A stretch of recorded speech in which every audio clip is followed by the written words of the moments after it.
तो hello students, welcome back. देखो, आज का जो लेक्चर है वो बहुत अमेजिंग है, बहुत अच्छा होने जा रहा है और उसमें बहुत एक बड़ी इंफॉर्मेशन है हमारे पास। जो हम चैप्टर पढ़ रहे हैं कोलाइड्स का, उसके बारे में बहुत ज्यादा इंफॉर्मेशन है। कि हमने आपको कोलाइड्स के बारे में बताया कि इसमें डिस्पर्स्ड फेज होता है, डिस्पर्शन मीडियम होता है कोलाइड्स में। और उसके बाद में हमने आपको इनकी प्रॉपर्टीज के बारे में बताया कि कोलाइडल पार्टिकल्स जो होते हैं स्टूडेंट्स, वो बहुत इंपॉर्टेंट दो इफेक्ट मैंने बताए थे लास्ट टाइम। कौन कौन से?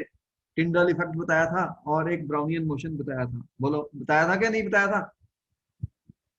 बोलो, याद है? Yes sir. बताओ फिर, टिंडल इफेक्ट क्या होता है स्टूडेंट्स? क्या था टिंडल इफेक्ट? क्या किया था? कोलाइडल पार्टिकल्स को कैसे ट्रू सोल्यूशन से डिस्टिंग्विश कर सकते हैं? तो कौन सा इफेक्ट था? क्या देखा था तुमने जब एक सर, एक लाइट रे पास होती है, कोलाइडल पार्टिकल से स्ट्राइक करती है तो वो डिस्ट्रीब्यूट हो जाती है अलग अलग में।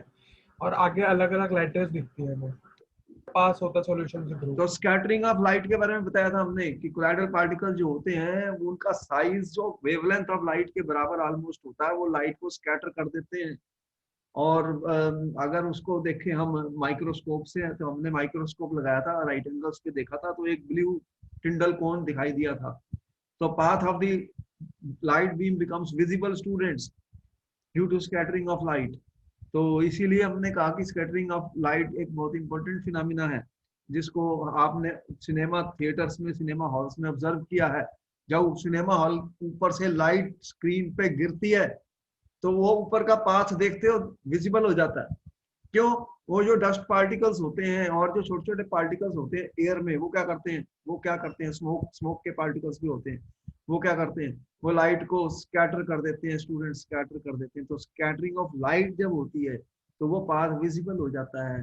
वो वही है जो टिंडल इफेक्ट हम बता रहे हैं स्टूडेंट्स। तो कोलाइडल पार्टिकल का साइज 1 to 1000 नैनोमीटर था, इसीलिए उन्होंने लाइट को स्कैटर किया था। और दूसरी प्रॉपर्टी मैंने बताई थी, ब्राउनियन मोशन। बताओ ब्राउनियन मोशन क्या होती है?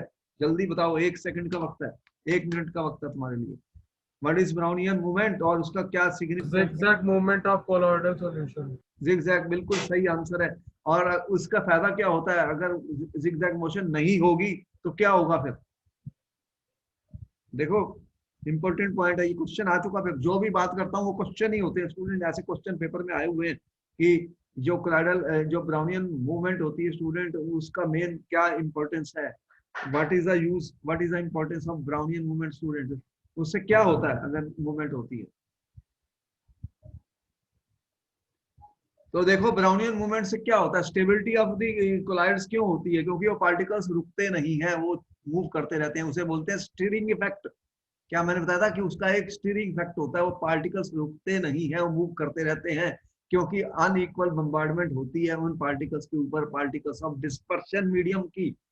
तो वो मूव करते रहते हैं रैंडमली, जिगजैग जिगजैग। इसके कारण वो सेटल नहीं होते। ग्रेविटेशनल फोर्स अट्रैक्ट कर रही थी लेकिन वो सेटल नहीं हुए, इसलिए वो जो कोलाइड बनता है स्टूडेंट, वो स्टेबल हो जाता है। बोलो, सही बताया मैंने गलत? जल्दी बताओ। Yes sir. ये लाइव इंटरेक्शन क्लास है, इसमें तुम्हें और मेरे को सारे सब लोग सुन रहे हैं, इसलिए तुम अपने आप को एक्टिव रखो, अलर्ट रखो और हर चीज को समझो। समझो भाई, अटेंशन देनी है। जो भी बात कर रहा हूँ ये इंपॉर्टेंट है, क्वेश्चन पेपर में आ सकती है। रट्टेबाजी नहीं करनी, समझना है, चीजों को समझना। बात समझ में आई? अब देखो, एक और प्रॉपर्टी बता रहा हूँ, ये बहुत इंपॉर्टेंट है स्टूडेंट। मैं ये कह रहा हूँ जो कोलाइडल पार्टिकल्स होते हैं उनके ऊपर चार्ज होता है।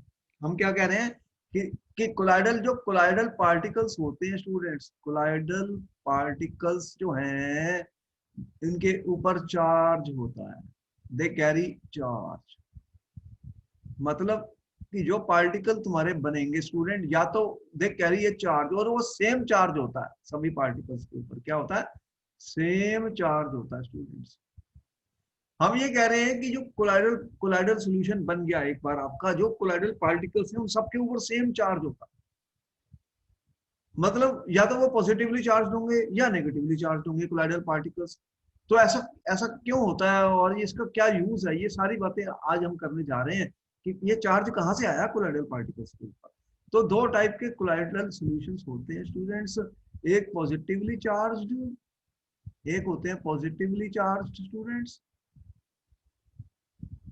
और दूसरे क्या होते हैं, नेगेटिवली चार्ज्ड। मतलब जो कोलाइडल सॉल्यूशंस होते हैं स्टूडेंट्स, या तो वो पॉजिटिवली चार्ज होंगे या नेगेटिवली चार्ज होंगे स्टूडेंट्स। दो टाइप के चार्ज होते हैं इनके ऊपर। अब देखो कि ये फाइंडिंग की गई, एक्सपेरिमेंट तो हम करते ही हैं हर जगह। तो हमने फाइंड किया कि ये जो मेटेलिक ऑक्साइड्स होते हैं स्टूडेंट्स, मेटेलिक ऑक्साइड्स होते हैं, ये जो मेटेलिक ऑक्साइड्स, हाइड्रोक्साइड, इस तरह की जो चीजें बनती हैं, हमने देखा कि हाइड्रेटेड मेटेलिक ऑक्साइड्स जो होते हैं स्टूडेंट्स, इनके ऊपर जो है पॉजिटिव चार्ज आता है। ये पॉजिटिवली चार्ज होते हैं, ये पॉजिटिव चार्ज की लिस्ट में आते हैं।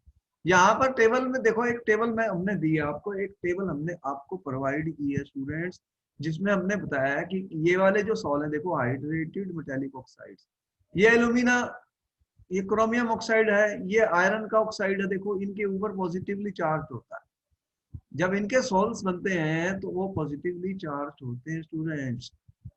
और यहाँ पे देखो बेसिक डाई स्टफ, देखो basic dye stuff, basic dyes होती है स्टूडेंट, बेसिक डाई स्टफ्स क्या होती है, बेसिक डाई स्टफ्स क्या होती है, ये बेसिक इन नेचर होती है स्टूडेंट। जो बेसिक इन नेचर होती है, जैसे मैथिलीन ब्लू है, मैथिलीन ब्लू है स्टूडेंट्स। आपको पता है, मैंने बताया था ये इंक वगैरह जो होती है, ये सब कोलाइड्स होते हैं स्टूडेंट। जो इंक होती है ये कोलाइड होते हैं। ये जो डाइज होती है ना, इनको हम डिसॉल्व कर देते हैं किसी सॉल्वेंट में तो इंक बन जाती है। तो ये कोलाइडल इन नेचर होती है। जब ये कोलाइड्स बनते हैं, इनके ऊपर कौन सा चार्ज है स्टूडेंट, पॉजिटिव चार्ज वाली है ये। तो बेसिक डाई स्टफ पैथिलीन ब्लू जो है ये पॉजिटिव चार्ज है स्टूडेंट। और अगर हम अपने ब्लड को देखें HE, ये है हेमोग्लोबिन स्टूडेंट्स। तो ये ब्लड है, इसके ऊपर भी पॉजिटिव चार्ज है स्टूडेंट, ये भी पॉजिटिवली चार्ज है, ये पॉजिटिवली चार्ज ब्लड जो है। और अगर आप चौथा देखें ऑक्साइड्स स्टूडेंट्स, ऑक्साइड्स देखें, TiO2 का सॉल्ट देखें स्टूडेंट, तो ये भी पॉजिटिवली चार्ज है, इसके ऊपर भी पॉजिटिव चार्ज है स्टूडेंट। ये सब जो हमने आपको एग्जांपल दिए, ये hydrated metallic oxide, basic dye stuff, haemoglobin oxide, इनके ऊपर पॉजिटिव चार्ज होता है स्टूडेंट, पॉजिटिव चार्ज होता है। और जब हमने, तुम्हें पता है कि हमने गोल्ड का सॉल्ट बनाया था, कौन से लेक्चर में आपको बताया था गोल्ड का सॉल्ट कैसे बनाया था, याद है, भूल गए हो? गोल्ड के सॉल्ट, मेटल के जो सॉल्ट बनाए थे स्टूडेंट, हमने मेटल के सॉल्ट कैसे बनाए थे बताओ? गोल्ड का इलेक्ट्रोलिसिस। कौन सा मेथड यूज किया था? रेडिक आर्क कुछ करके था, रेडिक आर्क मेथड। उसमें उसी को इलेक्ट्रिकल डिसइंटीग्रेशन मेथड भी कहते हैं। क्या किया था हमने? गोल्ड के इलेक्ट्रोड बनाए थे और बड़ी high potential difference, high voltage apply कर दी थी, हाई वोल्टेज अप्लाई कर दी थी। तो उससे क्या हुआ था कि इलेक्ट्रिक आर्क प्रोड्यूस हो गई थी स्टूडेंट, उससे गोल्ड जो है वो वेपराइज हो गया था। और फिर वो कंडेंस किए थे हमने गोल्ड के पार्टिकल्स, तो बन गया था गोल्ड का सॉल्ट। तो ये सब ये नेगेटिव चार्ज में आ रहे हैं, इनके ऊपर नेगेटिव चार्ज होता है स्टूडेंट, नेगेटिव चार्ज होता है। कहाँ से आता है वो सारा आज हम डिस्कस करने जा रहे हैं, पहले तुम देख लो। तो ये वाले जो सॉल्व बने हैं स्टूडेंट, ये नेगेटिवली चार्ज है, जो मैं बता रहा हूँ यहाँ ऊपर लिखा हुआ है हमने, नेगेटिवली चार्ज स्टूडेंट्स। ये पॉजिटिव वाले इस तरफ है, एक टेबल में हमने लिस्ट दी आपको। ये जो सल्फाइड्स होते हैं स्टूडेंट, जैसे आर्सेनिक सल्फाइड है, तुम्हें पता है, याद है कि मैंने कैसे बनाया था ये? जब मैंने मेथड ऑफ प्रेपरेशन बताई थी स्टूडेंट, मेथड ऑफ प्रेपरेशन बताई थी, तो आपको पता है कि आर्सेनिक सल्फाइड कैसे बना था, ये कैसे बनते हैं सल्फाइड्स, कौन सा मेथड यूज किया था, याद है? क्या मेथड का नाम याद है तुम्हें? किस मेथड से आर्सेनिक सल्फाइड को बनाया गया था स्टूडेंट्स? कौन सा मेथड यूज किया था मैंने आर्सेनिक सल्फाइड को बनाने के लिए स्टूडेंट, याद है? No sir. अरे डबल डिकम्पोजिशन केमिकल मेथड याद नहीं किया था कि नहीं? Double decomposition method preparation of colloids में, बोलो यस और नो? क्या हमने बताए नहीं थे method of preparation? Yes sir, yes sir. अरे आर्सेनिक ऑक्साइड में H2S गैस को हमने पास किया था, तो क्या हुआ था? एक सॉल्व बना था। तो ये नेगेटिवली चार्ज होते हैं स्टूडेंट, यहाँ पे लिस्ट में ये नेगेटिवली चार्ज हैं। ये एंटीमनी सल्फाइड जो हम दिखा रहे हैं स्टूडेंट, ये सब नेगेटिवली चार्ज है। कैडमियम सल्फाइड नेगेटिवली चार्ज है। और जो एसिड डाइज होती है स्टूडेंट, एसिड डाइज होती है, एसिड डाइज होती हैं, तो ये सब नेगेटिवली चार्ज में आ रही हैं। कांगो रेड सॉल्स होते हैं, ये डाइज होती हैं, डाइज कांगो रेड सॉल्स। और जो स्टार्च वगैरह आप बना रहे हो, स्टार्च का, गम का, जेलेटिन का, क्ले का, चारकोल का, ये सब भी नेगेटिवली चार्ज सॉल्ट्स हैं स्टूडेंट।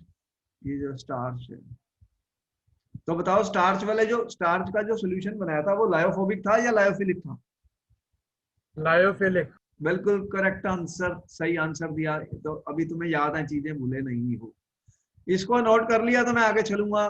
बोलो, आपके पास 1 मिनट का समय होता है, नोट करोगे तो मैं आगे चलता हूँ, अगर आपने नोट नहीं किया तो मैं वेट कर लूंगा। जल्दी बताओ, नोट कर लिया? 1 मिनट सर। कर लो फिर इनको नोट। देखो, कलर्ड पेन्स का इस्तेमाल करो और डिफरेंट डिफरेंट कलर से इंपॉर्टेंट पॉइंट्स को नोट करो, क्वेश्चन में, पेपर में आते हैं स्टूडेंट्स।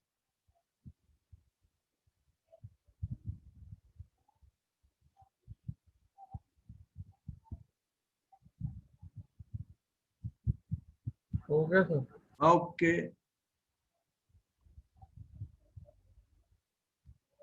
आप देखो कि हम ये कह रहे हैं कि ये चार्ज कहां से आया स्टूडेंट। तुम ये पूछोगे सर ये चार्ज कैसे आ गया, ये जो कोलाइडल पार्टिकल बने इनके ऊपर चार्ज कहां से आया। देखो, इसी के ऊपर बहुत इंपॉर्टेंट क्वेश्चन एक आया था, बहुत ही इंपॉर्टेंट क्वेश्चन, जो पेपर में फिर आएगा, देखना बहुत इंपॉर्टेंट है। देयर आर मेनी रीजंस, कई रीजंस हैं जिसके कारण कोलाइडल पार्टिकल्स के ऊपर चार्ज आता है स्टूडेंट्स। कई रीजन होते हैं। एक रीजन जो सबसे इंपॉर्टेंट है, जो हम स्टडी कर रहे हैं इस टाइम पर, जिसके ऊपर 2-3 साल पहले भी कई बार क्वेश्चन पूछा जा चुका है बोर्ड में और आता है, उसे बोलते हैं, यहाँ पे हमने लिखा है origin of charge on colloidal particle, preferential adsorption of ions. मैं एक चीज बता रहा हूँ, बहुत इंपॉर्टेंट है, इसके लिए मैं रेड पेन यूज कर रहा हूँ क्योंकि बहुत इंपॉर्टेंट बात है student. Preferential adsorption of ions, of ions student. कहने का मतलब ये होता है स्टूडेंट, जब कोलाइडल पार्टिकल बन जाएंगे तो वो कोई एक आयन को अपने सरफेस पे एब्जॉर्ब कर ले। होता क्या है कि आपके डिस्पर्शन मीडियम में एक से ज्यादा आयन्स होते हैं, उसमें से वो एक आयन को प्रेफरेबली एब्जॉर्ब कर लेंगे अपने सरफेस पे। अब वो कौन सा आयन होगा जिसको एब्जॉर्ब कर लेंगे? अगर वो पॉजिटिव आयन को एब्जॉर्ब करते हैं तो उनके सरफेस के ऊपर पॉजिटिव चार्ज आ जाएगा, और अगर कोई नेगेटिव आयन को एब्जॉर्ब करते हैं तो उनके ऊपर नेगेटिव चार्ज आ जाएगा क्लोराइड के ऊपर। तो ये एक इंपॉर्टेंट पॉइंट मैंने बताया है। क्या लिखा मैंने? The sol particles acquire positive और नेगेटिव चार्ज। कौन सा? प्रेफरेंशियल एड्सॉर्प्शन ऑफ पॉजिटिव और नेगेटिव आयंस। मतलब प्रेफरेंशियल एड्सॉर्प्शन होने जा रहा है या पॉजिटिव या नेगेटिव आयंस का, ठीक है। when two or more ions are present in the dispersion medium student, वो कह रहा है preferential adsorption of ion common. ये इंपॉर्टेंट पॉइंट है, इसको नोट करो पेन से। Preferential ion common to colloidal particle usually takes place. अब देखो क्वेश्चन क्या आया, देखो आपने क्या किया। क्वेश्चन 1 में मैं ये कह रहा हूं, देखो स्टूडेंट, कि AgNO3 is added to Ki, ठीक है, Ki, what is the charge on the colloid, explain। अब देखो, अब ये पता करना है कि इसमें कौन सा चार्ज कोलाइड के ऊपर है। मैंने क्या किया है, सिल्वर नाइट्रेट को ऐड किया Ki में। मतलब यहाँ पर क्या हुआ है, लो, हम ऐसे बता रहे हैं, देखो यहाँ पर स्टूडेंट्स हमारे पास है के आई सोल्यूशन। इसमें मेरे पास क्या है स्टूडेंट्स, के आई का सोल्यूशन है। इसमें मैंने क्या ऐड किया है बताओ, AgNO3 एक्वस। तो आपने लिखना है रिएक्शन, पहले तो रिएक्शन लिखनी है क्या होगा बताओ। फिर जब मैं सिल्वर नाइट्रेट डालूंगा KI में तो रिएक्शन तुम्हें आती है क्या, क्या बता सकते हो क्या रिएक्शन होगी? Can you tell me what is the reaction when AgNO3 is added to KI students?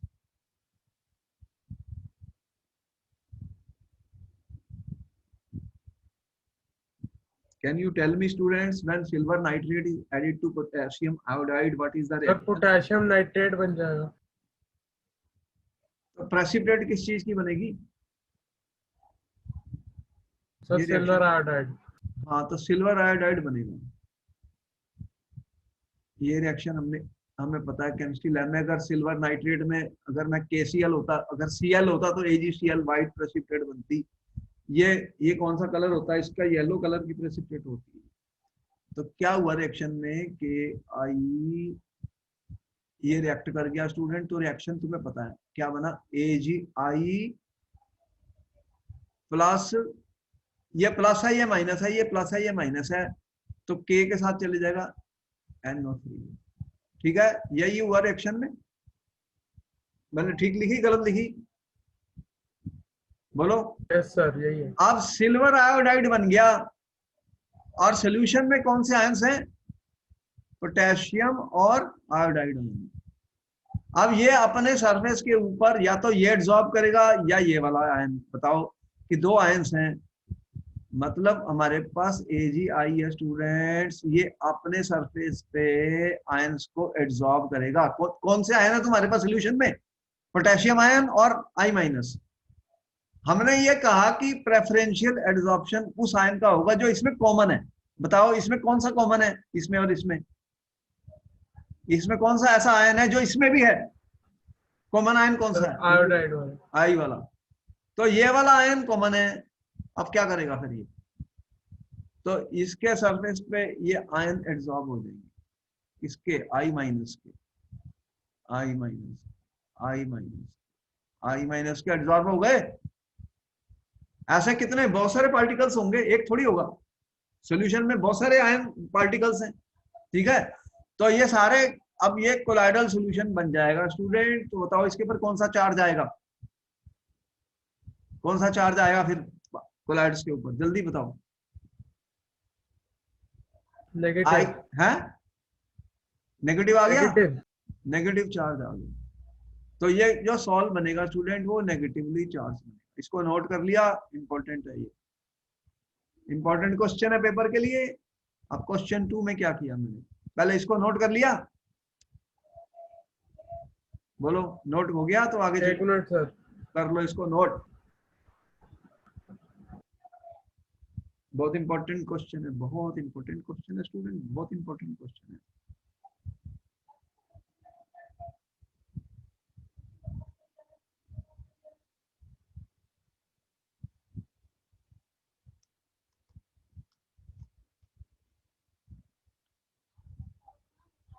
बहुत इंपॉर्टेंट क्वेश्चन है ये, क्वेश्चन पेपर में कभी भी आ सकता है student, it is a very very important question.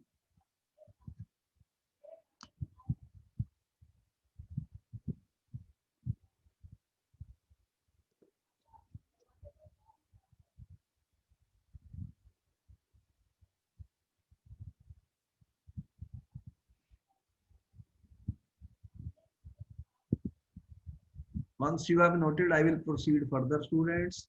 बताओ आगे चलें।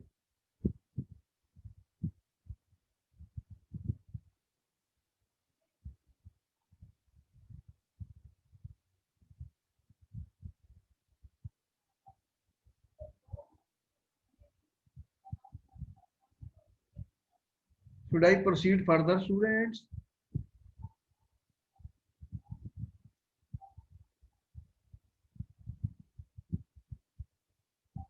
नोट हो गया?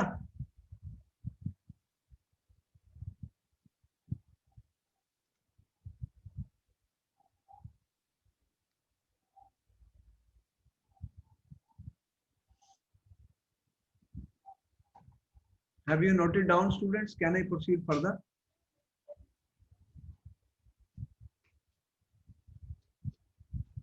चलूं आगे?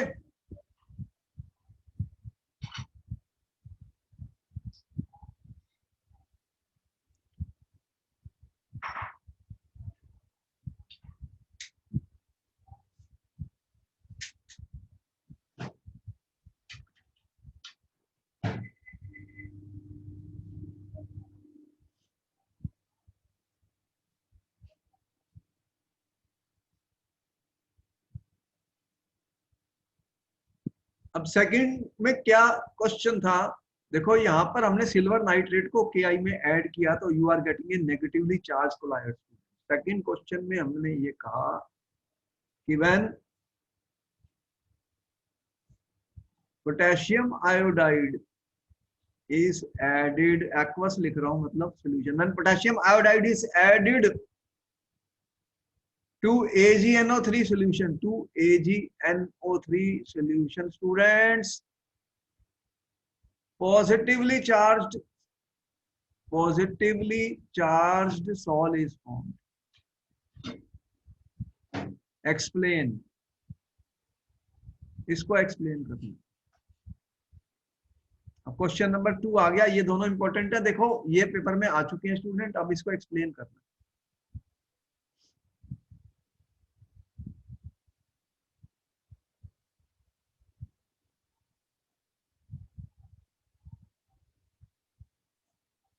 इसका क्या बनेगा फिर बताओ?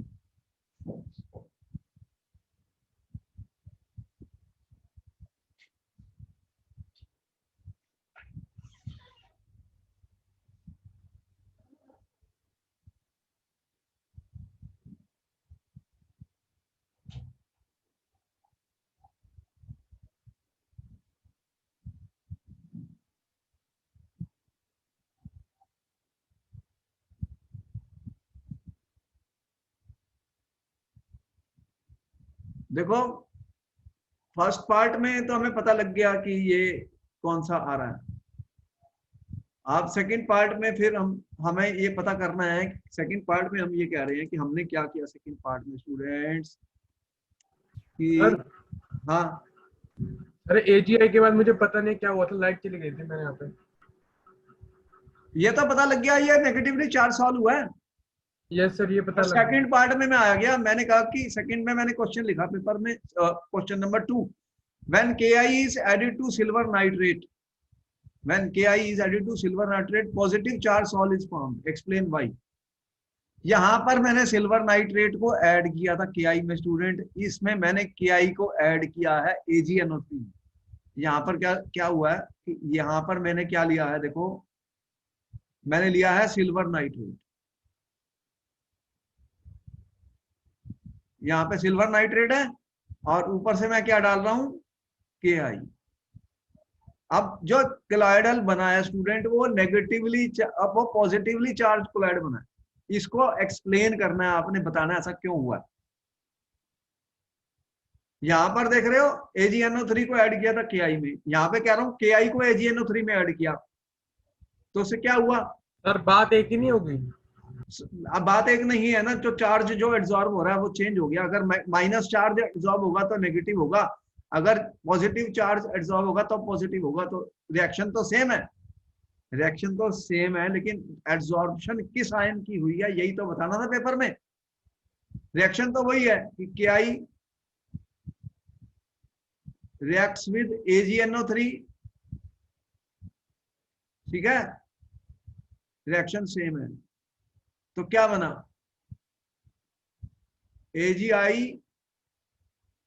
AgI प्लस KNO3 बना, ठीक है, रिएक्शन सेम है।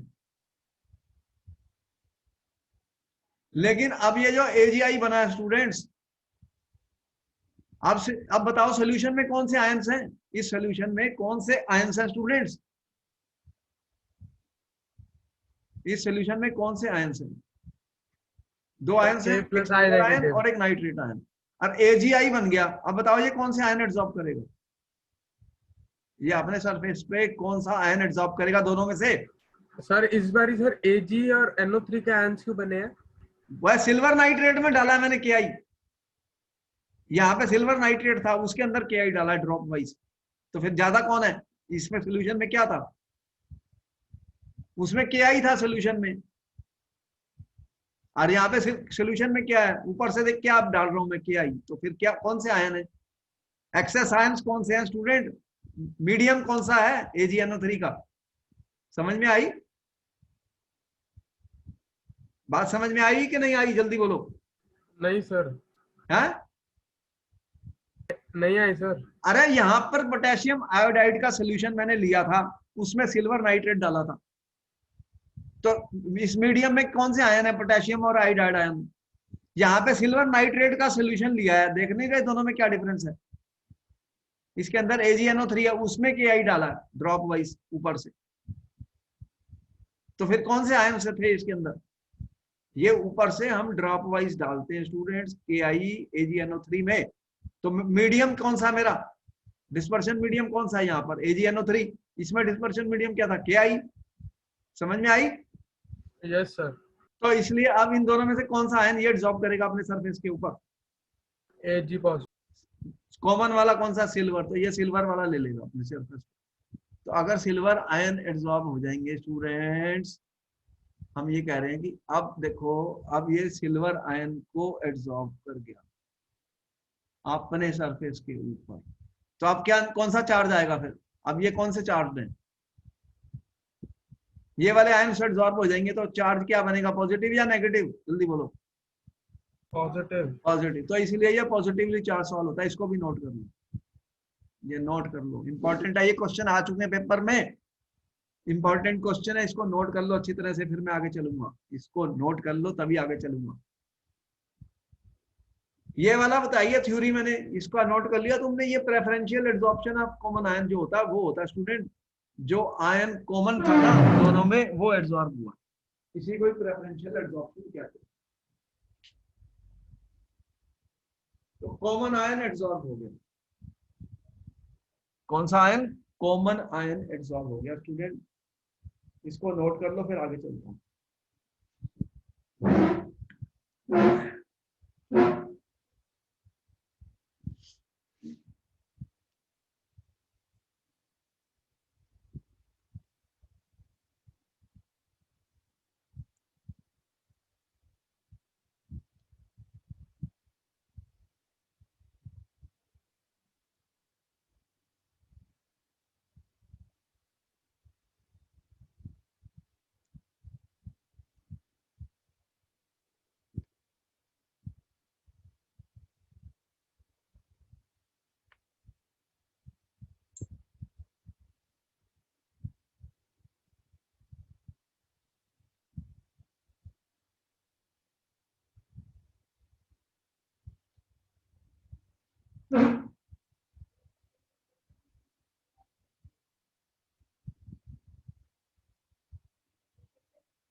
नोट कर लिया तो मैं आगे चलूंगा। बोलो नोट कर लिया? ये सारे क्वेश्चन इंपॉर्टेंट है, जो भी बता रहा हूँ बहुत इंपॉर्टेंट क्वेश्चन है स्टूडेंट, पेपर के लिए बहुत इंपॉर्टेंट है ये, कि कोलाइडल पार्टिकल्स के ऊपर जो प्रेफरेंशियल एब्जॉर्प्शन होती है उसके कारण चार्ज आ रहा है।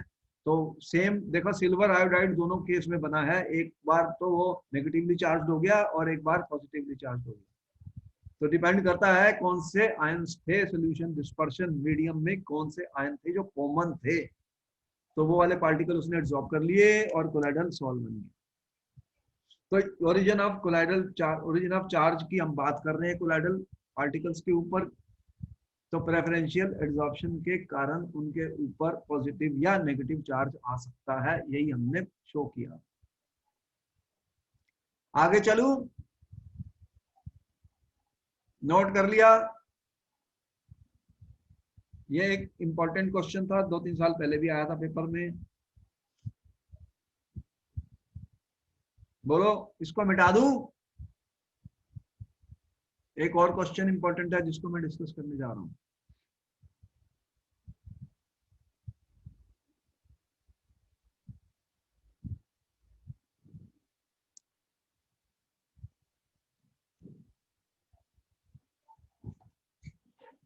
इसको मिटा दूं, बोलो। अब इसको मैं मिटा रहा हूं, फिर मैं एक और क्वेश्चन बताने जा रहा हूं जो बहुत इंपॉर्टेंट है स्टूडेंट्स। यहाँ से मैं रबड़ ले रहा हूँ और ये लो, इसको मैं मिटा रहा हूँ ताकि मैं दूसरा एक और क्वेश्चन जो पेपर में आया था वो भी डिस्कस करने जा रहा हूँ अभी। ये प्रेफरेंशियल एड्सॉर्प्शन के ऊपर ही है जिनके बारे में मैं डिस्कशन कर रहा हूँ। बहुत ही इंपॉर्टेंट क्वेश्चन है स्टूडेंट्स।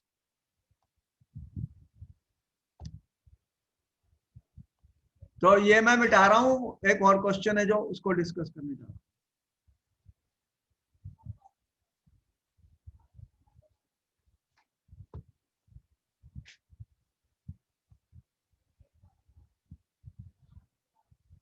नोट कर लिया? Yes sir. अच्छा, आप देखो एक क्वेश्चन और आपके सामने अभी मैं करने जा रहा हूँ सॉल्व। बहुत इंपॉर्टेंट है, इसको अच्छी तरह से नोट कर लेना कलर्ड पेन से। ये सारे क्वेश्चन पेपरों में आते हैं और ये आए हुए हैं, फिर उम्मीद है कि कभी भी आएंगे। तो आपने देख लिया कि चार्ज क्यों आता है, प्रेफरेंशियल एड्सॉर्प्शन हो जाती है आयंस की। तो दोनों में से कौन सा, कहीं एक से ज्यादा आयन जब होते हैं तो जो कॉमन आयन होता है उसको वो एड्सॉर्ब कर लेते हैं अपने सरफेस के ऊपर स्टूडेंट, उसको वो अपने सरफेस पे एड्सॉर्ब कर लेते हैं। सर एक मिनट, पेज मत आगे करना, वो ऊपर वाली डेफिनेशन लिख लो। अच्छा ठीक है, अभी पेज यही चलेगा क्योंकि इस पर भी एक क्वेश्चन और सॉल्व करने जा रहा हूँ। ठीक।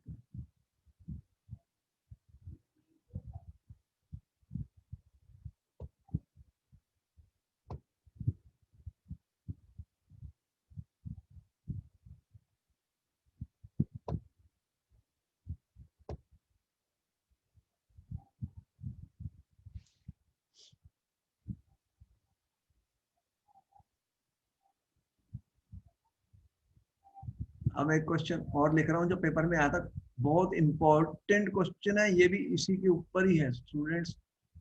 वो कह रहा है FeCl3 is added in hot water.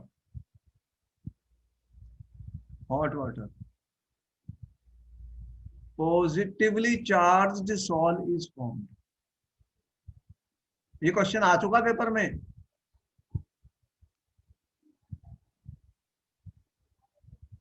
Formed, ठीक है। If FeCl3 is added to NaOH, negatively charged salt is formed. Negatively charged salt is formed.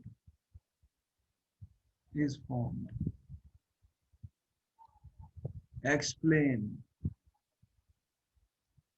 अब ये क्वेश्चन आपके सामने आ गया, ये बहुत इंपॉर्टेंट है, इसका आंसर हम कैसे करेंगे क्योंकि ये पेपर में आ चुका है, ये बहुत इंपॉर्टेंट है। इसका आंसर कैसे करेंगे स्टूडेंट्स?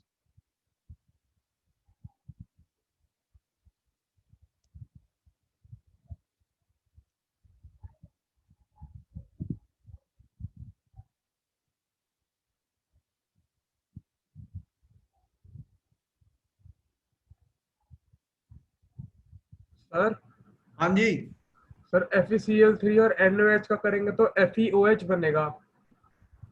दोनों बार बनेगा सेम ही, दोनों बार ही FeOH सर बनेगा। उसमें भी FeOH ही बनेगा, फर्क क्या हुआ फिर? हाँ तो यही तो बताना है, ये क्वेश्चन क्यों दिया है, तो अब देखना है कि कौन से आयंस वो एब्जॉर्ब करेगा स्टूडेंट्स, कौन से आयन एब्जॉर्ब करेगा, इजीलिए तो दिया है क्वेश्चन। फर्क क्या होगा यही तो अभी बताने जा रहे हैं कि अगर मैंने FeCl3 को स्टूडेंट्स वाटर में डाल दिया तो प्रोडक्ट क्या बनेगा, FeOH3, ठीक है। यहाँ तक बैलेंस कर देता हूँ, और HCl। अब ये प्रेसिपिटेट बनी है, क्या बनी है, प्रेसिपिटेट। अब FeCl3 पानी में डाल रहे हो तो वाटर के अंदर क्या Fe3 आयंस होंगे और क्लोराइड आयंस होंगे। कौन से आयंस होंगे, ये वाले। क्या डाल रहा हूं वाटर में, FeCl3। देखो यहां पर वाटर है, ऊपर से क्या डाल रहे हो, इसमें FeCl3 है, इसमें क्या है वाटर, ठीक है। वाटर में क्या डाल रहा हूं मैं, FeCl3। कौन से आयंस आ रहे हैं पानी में, फेरिकोलाइट में कौन से आयंस होते हैं, ये वाले और ये वाले। अब ये कौन सी एब्जॉर्ब करेगी दोनों में से, ये वाला या ये वाला, ये Fe कौन वाला, से हैं।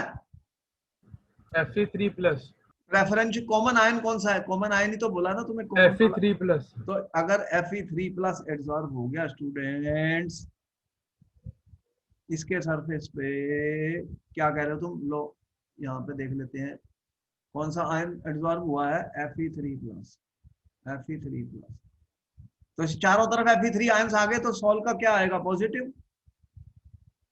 कौन सा बनेगा, पॉजिटिवली चार्ज, ठीक है। बोलो सही है गलत है। Yes sir.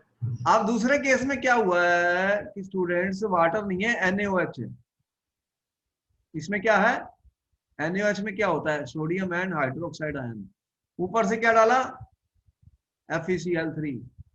तो बनेगा, तो इसमें भी क्या बनेगा, FeCl3 स्टूडेंट्स, और NaOH के साथ रिएक्ट कर रहा है, तो क्या बनेगा, ये तीन ले लो तो क्या बनेगा, देखो FeOH3 बन गया, सेम प्रेसिपिटेट बनी, और यहाँ पे 3NaCl बना, ठीक है। अब ये कौन से आयंस हैं इनके अंदर, दो, बताओ, Na+ और OH-। अब इनमें से कौन से आयन को एब्जॉर्ब करेगा ये, बोलो, दोनों में से कौन से एब्जॉर्ब करेगा, ये वाला। FeOH3 के पास दो आयंस हैं, दोनों में से कौन सा आयन ये एब्जॉर्ब करेगा, स्टूडेंट जल्दी बताओ। Sir OH-। हाँ, ये सेम कॉमन वाला, कॉमन वाला। तो सर इसके सरफेस पे क्या आने वाला है, अरे NaOH स्ट्रॉन्ग इलेक्ट्रोलाइट होता है, ये OH- में सर नहीं। हाँ बोलो। सर सर ऊपर वाले एग्जांपल में FeCl3 H2O में ऐड करा तो H2O के आयंस नहीं बनेंगे। अरे H2O के आयन बहुत कम होते हैं, H2 आयन की डिसोसिएशन बहुत कम होती है, तुम्हें ऑलरेडी पता है, वाटर न्यूट्रल होता है, ये बेस है, ये बेस है H2O में, तुम्हें पता तो है, वाटर बहुत न्यूट्रल है, वाटर में बहुत कम आयंस है, बहुत कम आयंस। ये तो कंप्लीटली डिसोसिएट हो जाता है। समझ में आई स्टोरी। तो अब क्या होगा, अब कौन से आयन एब्जॉर्ब हुए हैं, इसके सरफेस के ऊपर OH-। OH-। तो अब चार्ज क्या आया इसके ऊपर, पॉजिटिव या नेगेटिव, कौन सा बना, नेगेटिव। Negatively charge. तो यही तो क्वेश्चन आया था पेपर में स्टूडेंट्स, पेपर में आ चुका है, ये बहुत इंपॉर्टेंट है। तो आपको ये पेपर में लिखना ही है कि देखो यहाँ पर OH आयन एब्जॉर्ब हुए हैं, वहां पर Fe3+ एब्जॉर्ब हुए हैं, इसलिए ये नेगेटिवली चार्ज सॉल्व बना है। इसको नोट कर लो स्टूडेंट, ये बहुत इंपॉर्टेंट बात बताइए। तो समझ में आ गई स्टोरी कि जब आयंस, जो पॉजिटिव आयन एब्जॉर्ब करेगा सॉल्व, वो पॉजिटिव हो जाएगा, जो नेगेटिव करेगा वो नेगेटिव हो जाएगा। ये इंपॉर्टेंट क्वेश्चन है पेपर के लिए, इसको अच्छी तरह से समझ लो और नोट कर लो, फिर मैं आगे चलता हूँ। बहुत दिमाग लगाना पड़ा इसको, इसको नोट कर लिया तो बता देना, मैं नेक्स्ट पेज पर चलूंगा। एक मिनट सर। ठीक है, नोट कर लो।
नोट कर लिया?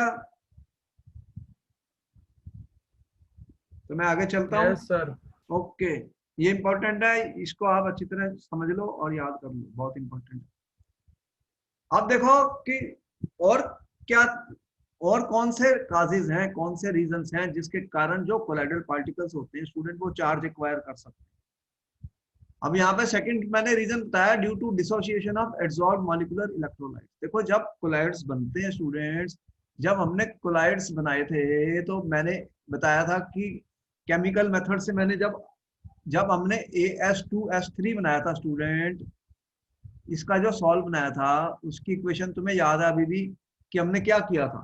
तुमने देखा था ये जो आर्सेनिक आर्सेनिक क्या बना था, आर्सेनिक ऑक्साइड को तुमने H2S गैस पास की थी तो तुमने बना लिया था AS2 3। तो इस तरह से तुमने इसको अगर लिख दें 3, तो वाटर भी तुमने लिखा था 3H2O। तो अब ये जो सॉल्व बना था स्टूडेंट, ये क्या करता है कि अपने सरफेस के ऊपर एड्सॉर्ब कर लेता है, क्या एड्सॉर्ब कर लेता है? इलेक्ट्रोलाइट। कौन सा? H2S। तो देखो AS2S3 अपने सरफेस पे H2S को एड्सॉर्ब कर लेता है और ये डिसोशिएट हो जाता है। अगर H2S डिसोशिएट होगी तो कौन से आयन बनेंगे? H+ और S2-। तो ये डिसोशिएट हो गया H2S। याद आ गया? H2S गैस पास की थी हमने आर्सेनिक ऑक्साइड में, क्या बना था? Arsenic sulphide. बोलो सही है गलत है? जब मैंने बनाया था ये वाला solve yes sir. Double decomposition से, अब ये अपने सरफेस पे H2S इसने एब्जॉर्ब कर लिया और ये टूट गया। अब इसमें से क्या करता है ये H2- को अपने सरफेस पे एब्जॉर्ब कर लेता है। कौन सा आयन एब्जॉर्ब किया इसने? H2-। और H+ सोल्यूशन में चले गया। किसमें चले गया? डिस्पर्शन मीडियम में। तो बताओ फिर कौन सा चार्ज आएगा इसके ऊपर, नेगेटिव या पॉजिटिव? नेगेटिव। नेगेटिव। तो आर्सेनिक सल्फाइड जो होते हैं स्टूडेंट, वो मतलब H2S को एब्जॉर्ब करके उनकी डिसोसिएशन हो जाती है और वो नेगेटिवली चार्ज एक्वायर कर लेते हैं। ये नेगेटिवली चार्ज बन जाते हैं। क्या बन जाते हैं? Negatively charge. तो ये भी नोट कर लो। तो आर्सेनिक सल्फाइड का नेगेटिव चार्ज इसलिए आया कि उसके पास जो H2S गैस थी वो टूट गई, उसने उसमें से S2- को अपने सरफेस पे एब्जॉर्ब और H+ सोल्यूशन में चले गई। ठीक है, तो इसके ऊपर नेगेटिवली चार्ज डालो। नोट कर लिया? समझ में आ गया ये? मैंने क्या कहा? Due to yes sir. Dissociation of adsorbed molecular electrolytes. हो गया नोट? आगे चलूं? सर ये वर्ड्स में लिखवा दो प्लीज। अरे ये नोट कर लो, ये सामने आ गया तुम्हारे इतना बड़ा। 1 minute sir, 1 minute.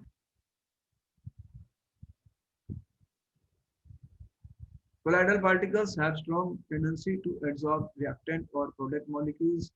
The adsorbed on the surface may undergo dissociation or ionization to impart charge to them.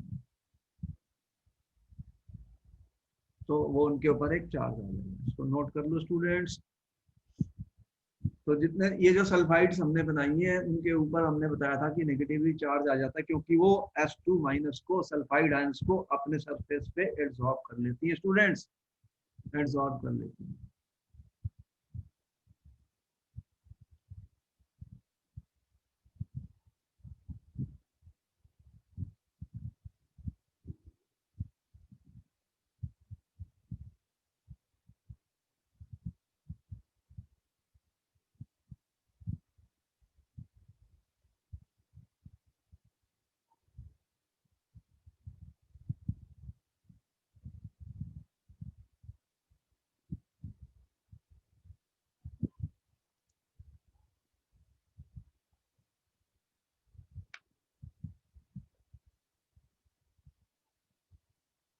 अब हम नेक्स्ट पे चल रहे हैं स्टूडेंट्स।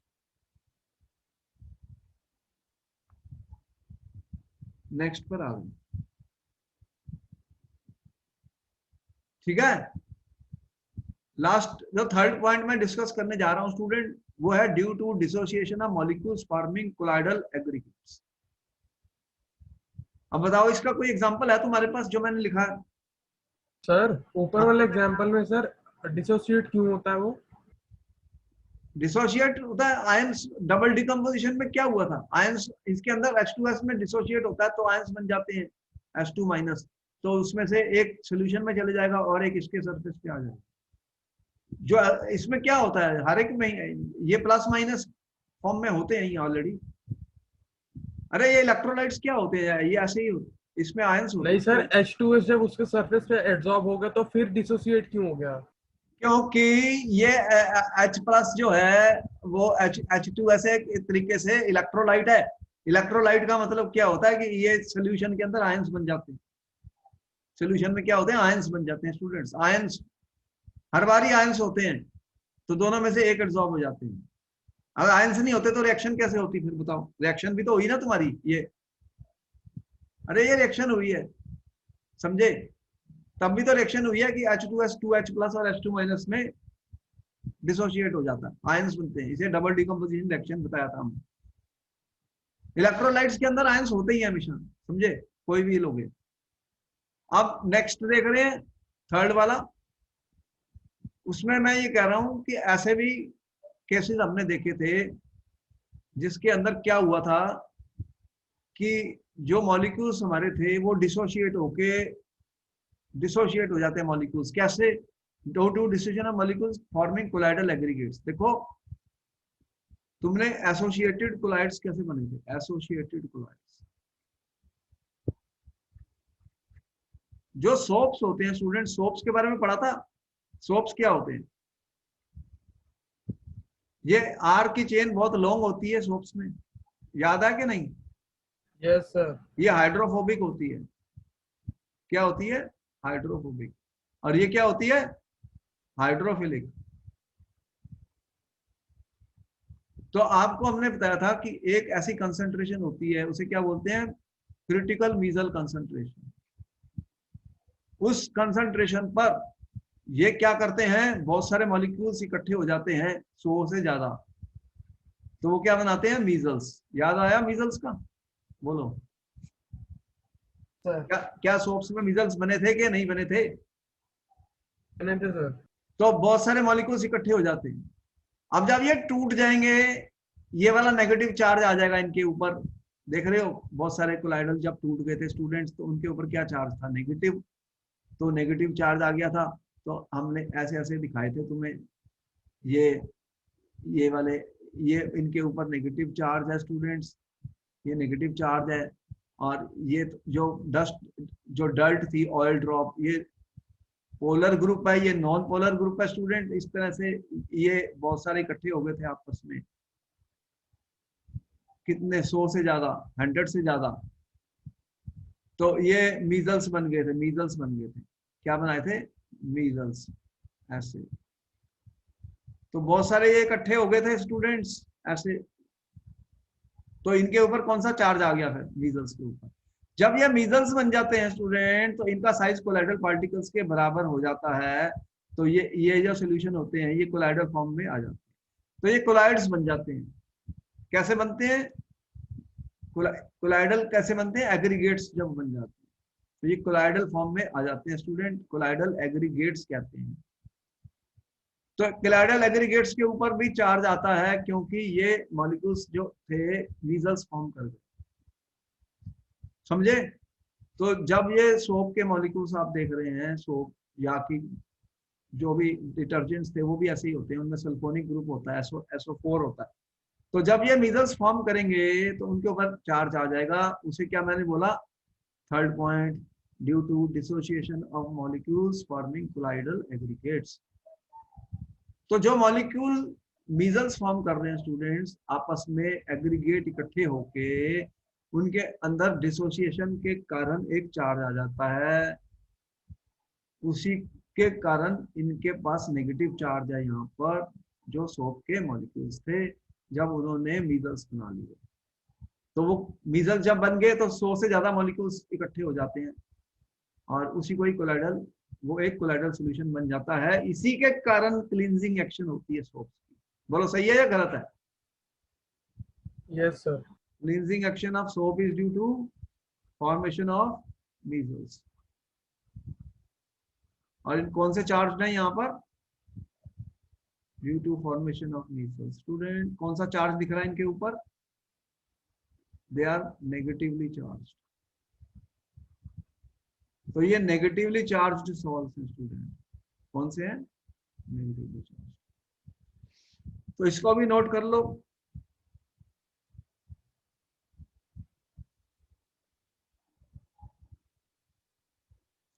तो समझ में आ गया आपको। मैंने बता दिया कि आज का जो लेक्चर है खत्म हो रहा है हमारा यहाँ पर, कि कैसे चार्ज प्रोड्यूस होता है स्टूडेंट्स कोलाइड्स के ऊपर। या तो वो नेगेटिव चार्ज होते हैं या पॉजिटिव होते हैं। सबसे इम्पोर्टेंट मैंने प्रेफरेंशियल एब्जॉर्प्शन बताई, जिसके मैंने कुछ क्वेश्चन भी डिस्कस किए जो एग्जाम्स में आ चुके हैं और आते हैं। उसके बाद दो और बताए आपको कैसे चार्ज वो एक्वायर कर लेते हैं अपने सरफेस के ऊपर। जो गोल्ड के सॉल होते हैं वो इलेक्ट्रॉन को कैप्चर कर लेते हैं, इसलिए वो नेगेटिवली चार्ज सॉल हो जाते हैं। यहाँ पर डिसोसिएशन भी हो सकती है इलेक्ट्रोलाइट्स की, उसमें से वो प्रेफरेंशियली एक आयन को एब्जॉर्ब कर लेते हैं। और ऐसा भी होता है सोप्स में, जब मीजल्स बनते हैं तो वो डिसोशिएट हो जाते हैं अपने आयंस में, उसके कारण उन पर एक चार्ज आ जाता है। ठीक है, फिर नोट कर लिया। तो फिर मैं मिलूंगा नेक्स्ट लेक्चर में स्टूडेंट्स। कितना बचा है? वो अब आप देख लेना बुक में, तो फिर मैं बता दूंगा। अभी तो काफी हो गया। तो फिर हम मिलते हैं आपको नेक्स्ट क्लास में। Okay, bye bye. सर एक मिनट नोट कर लो। कर लो नोट।